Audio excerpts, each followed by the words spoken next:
Well, hey guys, StreamYard telling me we are live. What is going on out there this morning? Happy Tuesday morning. We have May 11th, 2021. Beautiful morning here. Growing up here on the California desert. Weatherman's calling for 100 degrees today at some point this afternoon. So, yeah, a little bit of a barn burner here in the desert. It's a roasty, toasty week, and looking forward to hitting some balls this morning on the grass with my good friend Dave Doherty around 9:30. That's going to be good. Good workout with him. I know he's got a tournament coming up next week, so going to get out there, get him a little bit tuned up for that. And what else is going on? Gosh, that's really about it. My back, by the way, is feeling a lot better. I want to tell you guys, so many, not only so many people writing and contacting me saying, gosh, sorry about the back, blah, blah, blah. But the last couple of days, a lot of you have reached out and just say, well, here's what's worked for me. And I really, really appreciate all of the suggestions and recommendations. So, you know, for me, it's about just strengthening the core.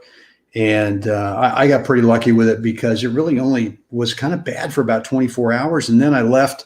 I injured it on Friday, left Atlanta Saturday, and touched down in all four time zones, right? In the U.S., left in the Eastern, went to Austin, Texas Central, then landed in Denver in the mountains, Rocky Mountain time zone, and then eventually Pacific in Palm Springs. Maybe we went against the grain there, which was just sitting on my butt for the whole day.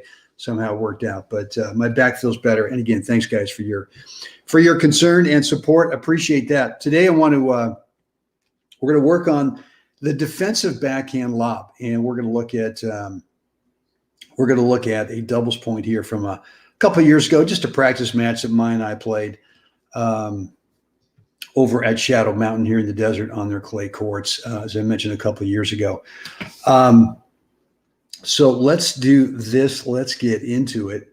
And look, I mean, I want to work not only on technique, but also mindset on this too. And so before we get into this, look, if you want to support 7around7 web tennis, my online teaching stuff, one way to do it would be to pick up a t-shirt over at webtennisgear.com. And when you do that as a gift, my way of saying thanks is going to be, I'm going to give you one of my $97 stroke technique courses. You get to choose between one of 7 different courses. And look, if you're in Europe, and I know we got a lot of subscribers over in Europe, you can order these as well. My Shopify store has got a fulfillment center in Europe as well as the US too. So if you're there and you want to show your support, here's where to go, webtennisgear.com. And then you'll be given an email, which will help you choose which $97 stroke technique course gift you want. So guys, with that said, let's take a look at this point again from a couple years ago. And yours truly with the serve, my favorite doubles partner, my lovely wife, as my partner here. And look, so this is not going to be an offensive lob, right? I mean, we can try it, but I just don't see the value in it because more often than not, we're gonna miss it. So my mindset here is I'm looking for height, number 1, and then depth, number 2. And if I can combine those 2 things, then my mindset is this is just an approach shot. If I can back them up and get them to let the thing bounce, to me, it's an approach shot. And so what I'm going to do here technique-wise is I'm not going for the topper. I'm actually going for getting under the ball, right? And first of all, that means that we are creating space, right? So with the footwork, we're sort of arriving towards the ball and creating the right space because there's going to be a follow-through on this, right? This is just not a nudge, but it's an actual follow-through where you're going to come up under the ball and you're going to continue with the arm straight all the way up.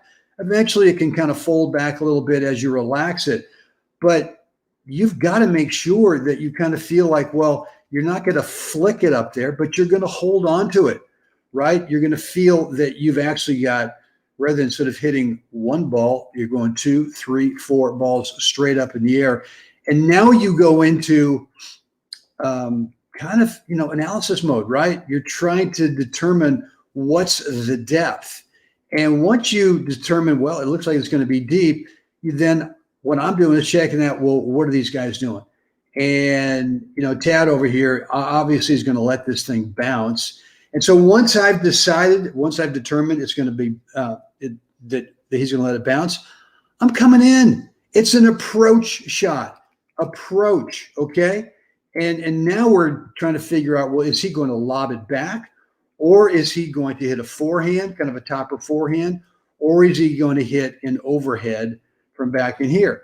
And again, we've always talked that when the ball is cross court from you, I'm talking about right here, when the ball's cross court from her, right, she's the one who's going to be playing deeper in the service box, and I'm the one that's up closer.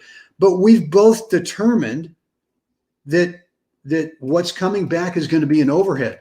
So why not get a little bit closer, right? I mean, first of all, Mai knows there's no way that Tad's going to play this overhead here because Mike is going to be in the way. So everything is coming either down the middle, over here in the alley, or right back in me, or maybe there's a chance it could kind of sneak over towards Mai. But now it's kind of like, well, if I know he's going to hit an overhead, well, what am I thinking? If I know he's going to hit an overhead, I'm thinking, well, whatever he gives me, if the ball comes to me, what's the longest distance I can make him run? Even if I get a ball that's kind of up high where I might be able to play it down at Mike's feet, what would be the point if I know the longest distance I can make Tad run is going to be where? And you guys are all thinking right now, drop volley, right? Everyone's thinking drop volley, and you'd be right, And so look, there's a lot of solid anticipation going on, starting from here, right? Starting from this point right here, there's a lot of anticipation that I'm thinking, well, I want to go high, I want to go deep. And if I do that, and I can feel right now, I mean, look, you don't actually have to look right off the bat to see if you've got height and depth. You can feel it. You can feel it, right? And so right now I'm thinking, well, I'm anticipating this is not going to be an overhead off the fly. This is going to be a let it bounce, all right? And now we're trying to anticipate what's he going to do, right? Well, we know he's not going to hit an overhead in the fly. He's not hitting a forehand. So it's going to be a straight line. It's going to be a straight line overhead. And now the anticipation for me starts here. He's going to do that. Well, then now I'm anticipating he's going to end up, give me the ball as soon as you can, hit it, right? And if you do that, you're going to have a long distance to go for this little dropper in here. And look, it doesn't have to be this good, right? I probably didn't intend it to be quite this good. I just wanted to bunt the thing over here. Did it have to go into the alley? Probably not. Maybe got away with a little bit better. So guys, let's take a look at this real time. And let's take it back from the second serve right here. And again, spacing. Finish the stroke. All right, here we go. And thank you very much. So, yeah, there you have it. Guys, look, I hope that made sense. And really what I want to read down below in the comments areas, what's on your mind with this point? Where do you struggle with it? Where do you have success with it? Any one thing from this point kind of jump out at you?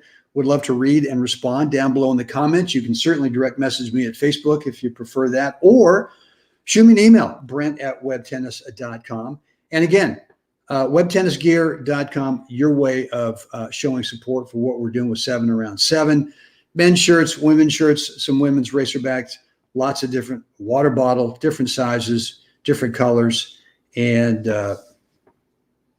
yeah, there you have it. So guys, hope that made sense. right? Here we are at 10 minutes, right? Boom, right now. Okay. I'm going to let you go early today. And again, thank you for all your support, your love for the game, your love for what we're doing with 7 around 7. And I'm always looking for suggestions, right? I'm always looking for what's on your mind. What would you like me to talk about in a future 7 around 7 episode?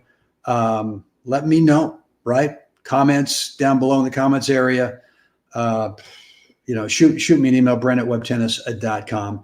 And then, of course, webtennisgear.com. The link is down below in the description area. And right on, guys. All right. Well, listen, with that said, it's time. It's time before it gets smoking hot here in the desert today. We got to get out there today. We got to help another human have a spectacular day. And oh, by the way, something I've been listening to. In fact, I listened to it on the way back from Atlanta. An interview with Tim Ferriss, Ferriss, Tim Ferriss, interviewing George Mumford. I'm not going to say anymore. A great interview, and Tim Ferriss, one of my favorite all-time guys in terms of interviewers, and George Mumford. Wow, what a cool guy. That's it, guys. Get out there today. Help another human have a great day. I will see you again next time.